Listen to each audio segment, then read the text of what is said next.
اگلا باب ہے باب بیان ان السنۃ اذا قیل للمستأذن من انت ان یقول فلان فیسمی نفسه بما يعرف به من اسم او کنیۃ وکراہۃ قوله انا ونحوها۔ اجازت طلب کرنے والے سے اگر کہا جائے کہ کون، تو سنت یہ ہے کہ وہ اپنا نام یا کنیت وغیرہ بتائے جس سے وہ مشہور ہے، اور میں وغیرہ کہنا مکروہ ہے۔ حضرت انس رضی اللہ تعالی عنہ اپنی معراج والی مشہور حدیث میں بیان کرتے ہیں کہ حضور صلی اللہ علیہ وسلم نے فرمایا، پھر جبریل علیہ السلام مجھے اوپر آسمان دنیا کی طرف لے کر گئے، انہوں نے دروازہ کھولنے کے لیے کہا تو کہا گیا یہ کون ہے؟ انہوں نے کہا جبریل۔ کہا گیا تمہارے ساتھ کون ہے؟ کہا محمد صلی اللہ علیہ وسلم۔ اب اس سے بھی آپ دیکھیں کہ جب آسمان پر حضور صلی اللہ علیہ وسلم تشریف لے گئے، جس کا 15ویں پارے کی ابتدا میں ذکر آتا ہے، اور جیسے کہ اہل سنت کا یہ عقیدہ ہے کہ آپ صلی اللہ علیہ وسلم کی معراج صرف روحانی نہیں تھی بلکہ روحانی اور جسمانی دونوں تھی، یعنی روح اور جسم دونوں کے ساتھ آپ تشریف لے گئے تھے۔ جبریل علیہ السلام براق پر سوار کر کے آپ کو آسمان پر لے گئے۔ اب دیکھیں کہ وہ جب آتا ہے کہ آسمان کا دروازہ کھٹکھٹایا گیا پہلے آسمان کا، اور انہوں نے بھی پوچھا کہ کون، تو انہوں نے بتایا کہ جبریل، یہ نہیں کہا کہ میں، اور پھر انہوں نے پوچھا کہ آپ کے ساتھ کون، تو انہوں نے بتایا کہ محمد صلی اللہ علیہ وسلم ہے۔ پھر دروازہ کھول دیا گیا، کیونکہ آپ کو معلوم ہے کہ جب کوئی بھی روح بھی جاتی ہے، یعنی اگر روح بھی کوئی جاتی ہے تو اس کے لیے جس روح پر اللہ کی رحمت نہیں ہوتی اس کے لیے آسمان کے دروازے نہیں کھولے جاتے اور اس کو پٹھا دیا جاتا ہے، اور اگر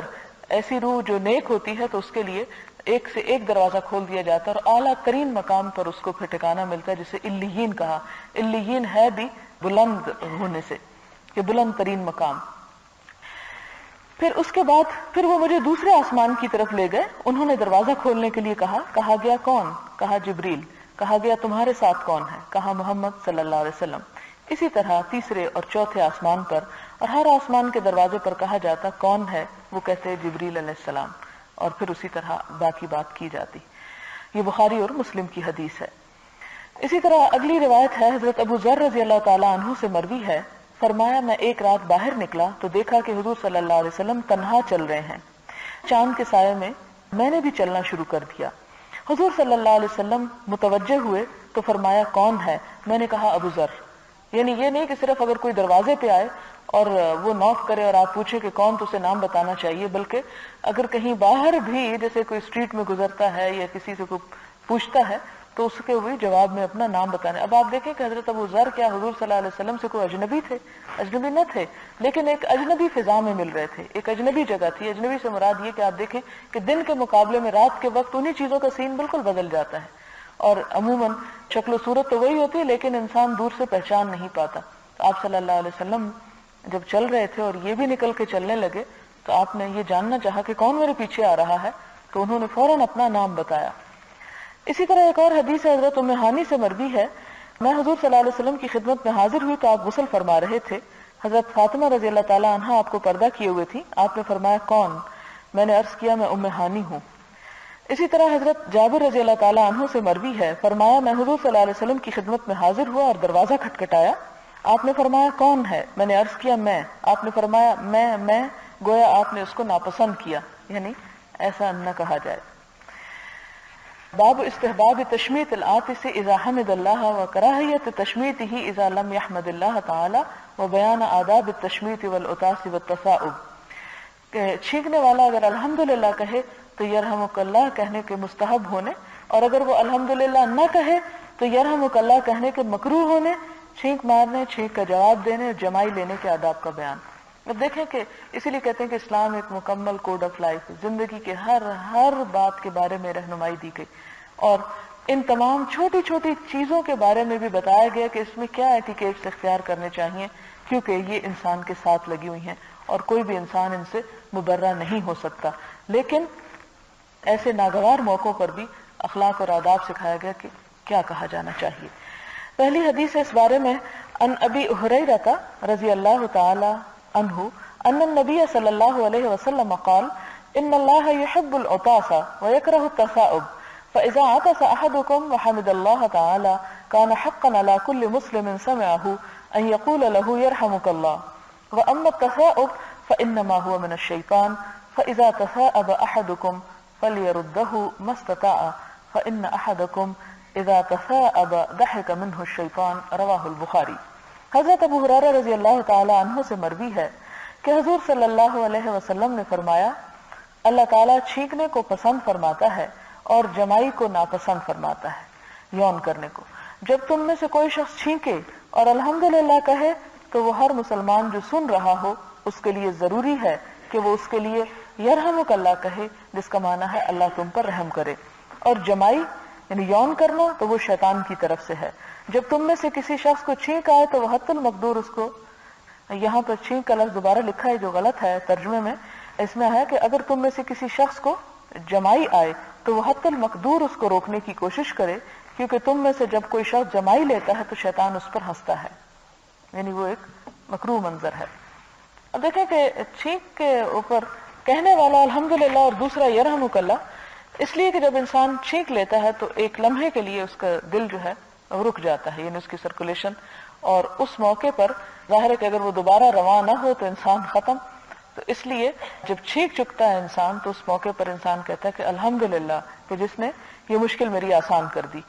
اور دوسرا شخص کہتا ہے کہ اللہ تم پر رحم کرے۔ اب دیکھیں 1400 سال پہلے حضور صلی اللہ علیہ وسلم کو تو نہیں معلوم تھا کہ انسان کے جسم کے اندر کیا چینج آتی ہے جب ایک شخص چھینکتا ہے، لیکن آپ نے جو الفاظ سکھائے وہ میننگ فل ہیں، ایم لیس، ایسے ہی نہیں کہ کوئی باتیں کہہ دیں کہ اچھا ایک موقع پہ یہ کہہ دو اور دوسرے پہ یہ ہم ہیں کہ جنہوں نے بغیر سوچے سمجھے ہر موقع پہ انشاءاللہ ماشاءاللہ بے مقصد کہنا شروع کرنا اور اس کو دین کا حصہ بنا لیا۔ نہیں، بر موقع اور موقع محل کے ساتھ صحیح وقت پر صحیح الفاظ ادا کرنا جو ہے اس کے اندر دعا بھی ہے اور اس کے اندر بہترین مطلب بھی ہے۔ تو دوسرا شخص جو سن رہا ہو اسے یرحمک اللہ کہنا چاہیے کہ اللہ تم پہ رحم کرے، تمہاری زندگی لمبی کرے اور تمہاری مشکل آسان کرے۔ اور اس کے بعد ایک اور بھی کہا جاتا ہے، اور وہ یہ کہ جواب میں یہدیک اللہ اگلی حدیث میں جس کا ذکر آئے گا، لیکن یہ کہ جمائی جب لی جاتی ہے تو اس کے لیے یہ نہیں کہا گیا کہ اس پر کوئی الفاظ سکھائے گئے کہ جمائی لے تو کیا پڑھے، کچھ پڑھنے کو نہیں کہا گیا، یہ کہا گیا کہ اسے کنٹرول کرے، یعنی انسان ایسا طریقہ اختیار کرے۔ اور بعض اوقات یہ کہا جاتا ہے کہ اگر انسان کان پہ تھوڑا سا کاٹ لے تو جمائیاں آنا رک جاتی ہیں، اور یا اسی طرح اور بھی اگر کسی کو طریقے معلوم ہو تو ایک دوسرے کو بتا سکتے ہیں، لیکن جمائی لینے کو ناپسند قرار دیا گیا، کیونکہ ایک شخص جب جمائی لیتا ہے تو نمبر ایک یہ کہ شیطان اس پہ ہنستا ہے کہ اب انسان جو ہے اپنی انسانیت اور مروت کے دائرے سے نیچے آ گیا ہے، اور دوسرا یہ کہ ایک سے دوسرا اثر قبول کرتا ہے اور پوری مجلس جمائیوں کی مجلس بن جاتی ہے، اس لیے وہ ایک سستی کسی کیفیت طاری ہونے لگتی ہے، اس لیے روکا گیا، منع کیا گیا۔ اس کے بعد اگلی حدیث ہے حضرت ابو ہریرہ رضی اللہ تعالیٰ عنہ سے مروی ہے، فرمایا میں نے حضور صلی اللہ علیہ وسلم کو یہ فرماتے سنا، جب تم میں سے کوئی شخص چھینک مارے تو الحمدللہ کہے تو اس کا بھائی یا دوست کہے یرحمک اللہ، اور جب اس کا بھائی یرحمک اللہ کہے تو پھر وہ کہے یہدیکم اللہ ویصلح بالکم۔ اس کا ترجمہ ہے کہ اللہ تمہیں ہدایت دے اور تمہارے حالات درست کر دے، یعنی تو نے مجھے جو دعا دی اس کا تمہیں خدا بہترین صلہ دے، اور اگر یہ سارا یاد نہ بھی رہے تو یہدیک اللہ جو ہے اتنا ہی کافی ہے۔ یہ بخاری کی روایت ہے۔ اگلی حدیث ہے حضرت ابو موسیٰ رضی اللہ تعالی عنہ سے مروی ہے، فرمایا میں نے حضور صلی اللہ علیہ وسلم کو یہ فرماتے سنا ہے کہ جب تم میں سے کوئی شخص چھینک مارے اور الحمدللہ کہے تو تم اس کے لیے یرحمک اللہ کہو، اور اگر وہ الحمدللہ نہ کہے تو تم یرحمک اللہ مت کہو، یعنی دعا اسی کو دی جائے گی جو اللہ کا شکر گزار بندہ ہوگا۔ حضرت انس سے روایت ہے کہ حضور صلی اللہ علیہ وسلم کے پاس دو آدمیوں نے چھینک ماری، آپ نے ایک کے لیے یرحمک اللہ کہا اور دوسرے کے لیے نہیں۔ جس کے لیے آپ نے یرحمک اللہ نہیں فرمایا تھا اس نے عرض کیا فلاں شخص نے چھینک ماری تو آپ نے یرحمک اللہ فرمایا، اور میں نے چھینک ماری تو آپ نے یرحمک اللہ نہیں فرمایا۔ حضور صلی اللہ علیہ وسلم نے فرمایا اس نے الحمدللہ کہا تھا اور تو نے الحمدللہ نہیں کہا، یعنی ایک بندہ مومن کی محبت جو ہے اسی کے لیے ہے جو اللہ کا شکر گزار ہو، اور جو اللہ کا شکر گزار نہیں پھر اس کا بھی کوئی بندوں پر حق نہیں۔ اگلی حدیث حضرت ابو ہریرہ سے روایت ہے کہ آپ صلی اللہ علیہ وسلم کو چھینک آتی تو آپ اپنا ہاتھ یا کپڑا منہ پہ رکھتے اور اس طرح چھینکتے کہ آواز آہستہ کرتے، یعنی یہ جہالت کی علامت ہے کہ انسان چھینک آئے اور اس کو بہت شور مچائے اس موقع پہ، یا یہ کہ دوسروں کی طرف منہ کر لے اور ان پہ بھی چھینٹے ڈالے۔ ان ساری مکروہ عادتوں سے بچنا چاہیے، اور کوئی کپڑا اور کپڑا اگر نہیں تو اپنا ہاتھ یا ایک سائڈ پر انسان کو ہو کر، کیونکہ یہ چیز بہرحال دوسروں کے لیے نفرت دلانے والی اور ناپسندیدہ چیز ہے۔ اس سے آپ اندازہ کر سکتے ہیں کہ آپ صلی اللہ علیہ وسلم کتنے نفیس مزاج تھے اور چھوٹی چھوٹی باتوں کا کتنا خیال رکھا کرتے تھے۔ پھر اسی طرح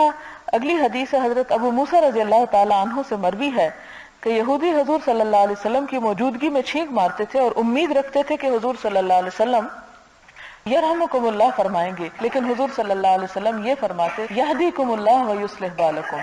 کہ اگر کوئی غیر مسلم چھینک مارے تو اس کو یرحمک اللہ کہنے کی بجائے یہ دعا دینی چاہیے یہدیک اللہ، کہ اللہ تجھے ہدایت دے، ویصلح بالکم، اور اللہ تمہارا حال درست کرے، یعنی تمہیں سیدھے رستے پہ لگائے۔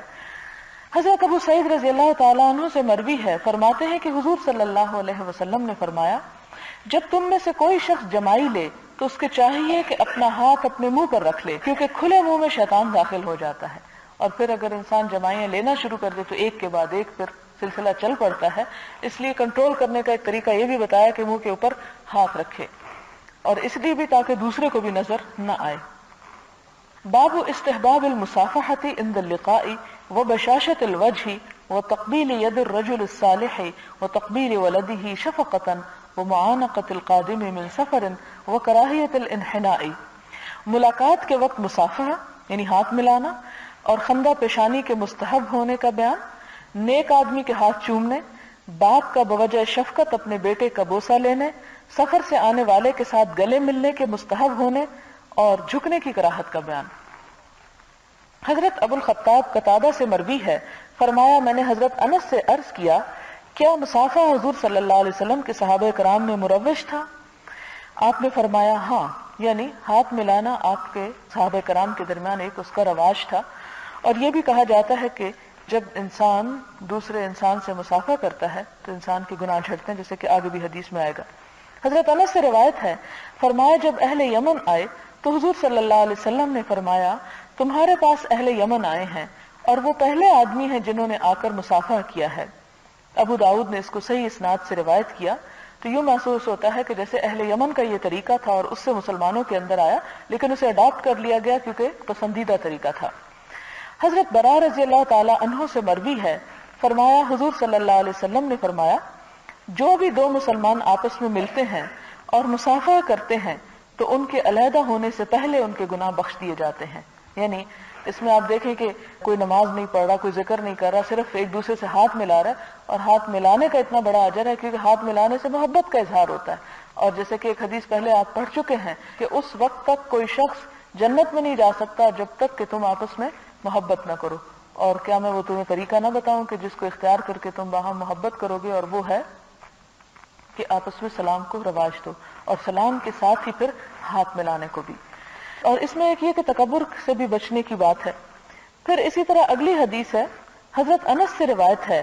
کہ ایک آدمی نے عرض کیا یا رسول اللہ صلی اللہ علیہ وسلم ہم میں سے کوئی شخص اپنے کسی بھائی یا دوست سے ملے تو کیا وہ اس کے لیے جھکے؟ فرمایا نہیں۔ عرض کیا کیا اس کے ساتھ لپٹ کر اس کو بوسہ دے؟ فرمایا نہیں۔ عرض کیا کیا اس کا ہاتھ پکڑ کر اس سے مصافحہ کرے؟ فرمایا ہاں۔ اس کو ترمذی نے روایت کیا ہے، یعنی